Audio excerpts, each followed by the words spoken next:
প্রধান উপদেষ্টার কার্যালয়ে প্রেস সচিবদের সাথে 5 জন প্রতিনিধির কী কথা হয়েছে 1.5 ঘন্টা যাবত সেটাই জানার আকাঙ্ক্ষা অনেকের। সেটাই কিন্তু আপনারা বিভিন্ন টেলিভিশনে কিন্তু সেটা জানেননি। অবশ্যই সেটা ভিডিও ফুটেজের মাধ্যমে আপনারা দেখতে পাবেন। 5 জন প্রতিনিধির একজন প্রতিনিধি কিন্তু বিষয়টি শেয়ার করেছে। তবে আমি ব্রিফলি বলে নেই, সেখানে বলা হয়েছে যে প্রধান উপদেষ্টা ডক্টর মোহাম্মদ ইউনূস স্যারের আহ্বানে আগামী মাসে হয়তোবা ইতালিয়ান যে ফরেন মিনিস্ট্রি থেকে মন্ত্রী আসবে, পরবর্তীতে বিষয়টা আলোচনা হবে। আরেকটা বিষয় হচ্ছে গিয়ে ইতিমধ্যে 10,000 পেপার যাচাই বাছাই হয়ে গিয়েছে, এর মধ্যে 7,000 বাতিল হবে। বাতিল বলতে ওইখানের যে ইতালিয়ান রুলস অনুসারে এগুলো অ্যাপ্লাই করা হয়নি। এর মধ্যে 3,000-এর মধ্যে হয়তো বা ভিসা পাবে 3,000 মানুষ। এটা সামনের মাসে দেখতে পাবেন। তবে এটা আনঅফিশিয়ালি কথা, উনি যিনি প্রতিনিধি গিয়েছিলেন ওনার মুখ থেকে সেটা শোনা গিয়েছেন। তবে আপনারা যে শুনেছিলেন যে নুলুস্তা বাতিল হয়েছে আন্দোলনের কারণে, এটা কিন্তু আন্দোলনের কারণে না, এটা মূলত যাচাই প্রক্রিয়ার মধ্যে যাদেরটা ইলিগেল তাদেরটা বাতিল হয়েছে, আন্দোলনের জন্য না। তো ভিডিও ফুটেজে কী বলা হয়েছে সেটি শুনি। বাংলাদেশের ভুক্তভোগীর পক্ষ হতে 5 জন প্রতিনিধি ডক্টর মোহাম্মদ ইউনূস স্যারের সাথে সাক্ষাতের জন্য ওনার কার্যালয়ে গিয়েছিলাম। সেখানে গিয়ে কী হয়েছে সেটা নিয়ে আজকের এই ভিডিও শেষ পর্যন্ত দেখবেন এবং ভিডিওটি শেয়ার করে অন্যকে দেখার সুযোগ করে দেবেন।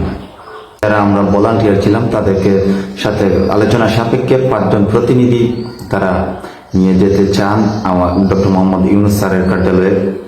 তখন ভুক্তভোগীর পক্ষ থেকে সিলেট থেকে আমি, লুটাস পারভেজ, রিয়াদ আহমদ, বাবু ব্যাপারী এবং রাসেল আহমদ ভাই, এরা আমরা 5 জন যাই সকল ভুক্তভোগীর পক্ষ থেকে।